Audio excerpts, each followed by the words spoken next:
안녕하세요. 밝은 세상입니다. 아베 암살 이후 자민당과 통일교의 은밀한 관계가 드러나서 논란이 되고 있습니다. 일본 정치의 추한 단면 드러내었기 때문에 암살범 재판을 통해 문제점이 수면으로 올라올 듯하다고 합니다. 일본 우익 세력의 상징적인 인물인 아베 신조 전 총리의 암살을 계기로 자민당을 중심으로 한 일본 보수 정치권과 통일교의 유착 관계가 속속 드러나고 있습니다. 최근에는 거의 모든 미디어에 통일교와 연관 있는 정치인들에 관한 기사가 나오지 않는 날이 없을 정도라고 합니다.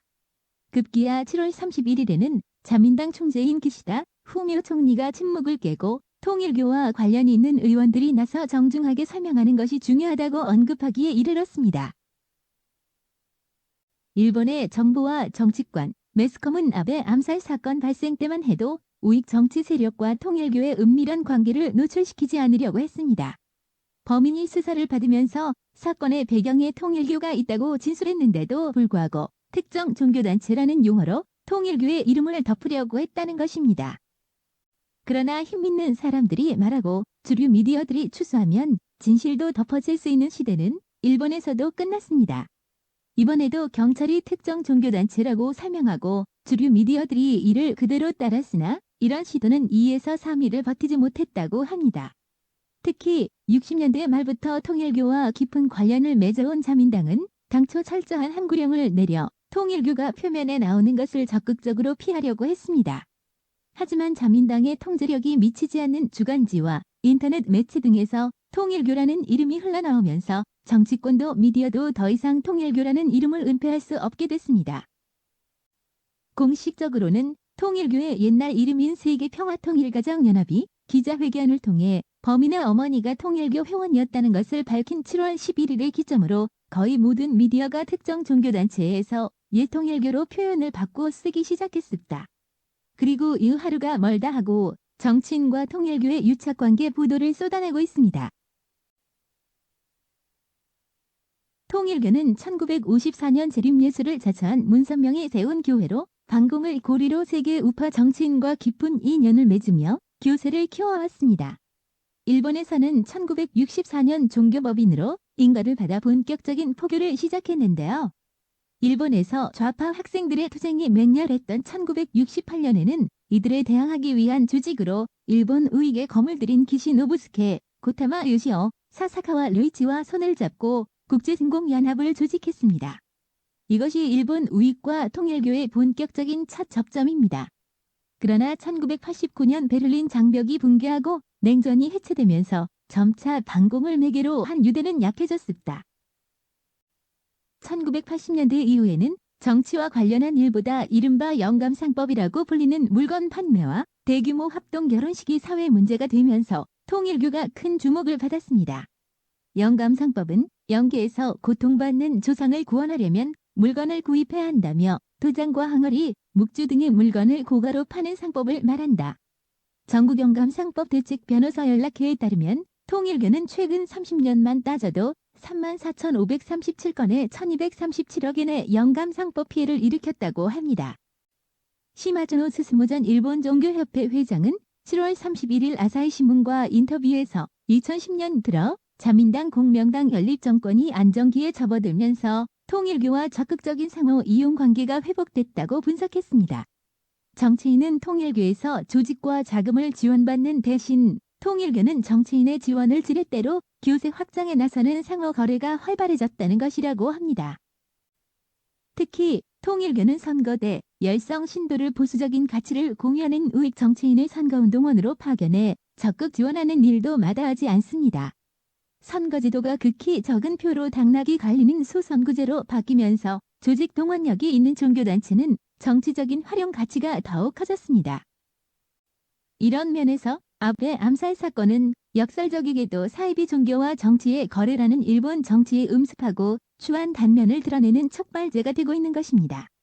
더욱이 통일교에 대한 일반 시민의 여론이 아주 나쁜 터여서 통일교와 자민당 우파 의원들의 깊은 관계가 폭로되는 것은 자민당에 큰 타격이 아닐 수 없다고 전해집니다.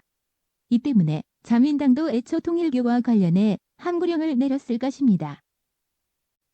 이제까지 통일교와 관련이 확인된 현직 강요만 봐도 하기우다 고이치 경제통산상 아베의 친동생인 기시노부오 방위상, 스에마스 신스케 문부과학상, 미노유 사토시 국가공안위원장이 있습니다.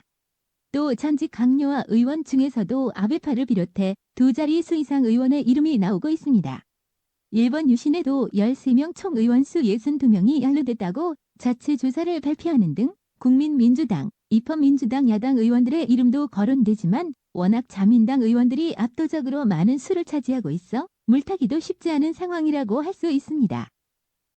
자민당 우파 의원과 통일교의 유착을 드러내는 보도가 앞으로 얼마나 더 이어질지, 그리고 이런 폭로로 일본 정치가 얼마나 영향을 받을지 장담할 수 없습니다. 하지만 통일교와 자민당 의원들의 유착이 드러나면 드러날수록 자민당이 더욱 큰 곤경에 빠져들 것만은 확실합니다.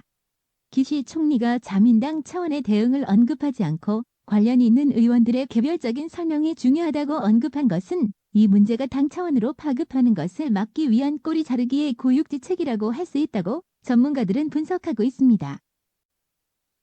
통일교와 자민당의 유착 문제의 전개 과정에서 앞으로 가장 주목해봐야 할 일은 아베 암살범 야마가미 데스의 재판입니다. 재판을 통해 아베의 암살과 통일교의 관계가 더욱 공개적으로 명확하게 드러날 것이기 때문입니다.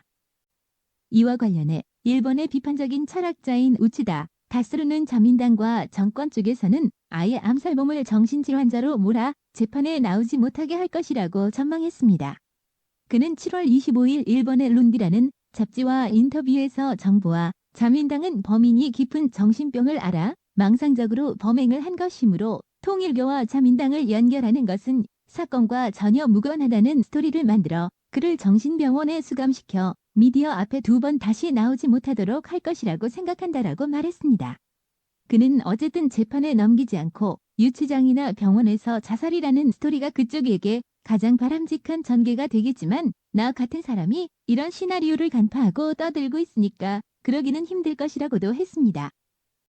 이런 속에서 일본 법원은 7월 29일 최근 암살범 야마가미에 대한 검찰의 정신감정을 받아들였다.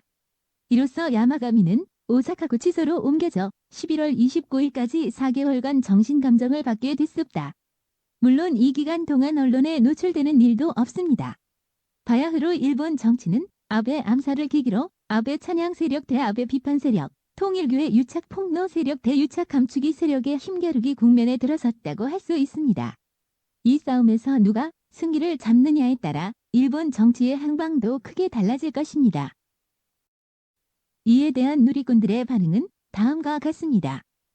통일교가 일본 자민당과 이렇게 유착되어 있다면 한국의 정당과도 유착되어 있지 않을까? 신천지와 윤석열 국진당과 신천지 관계도 조사해보자.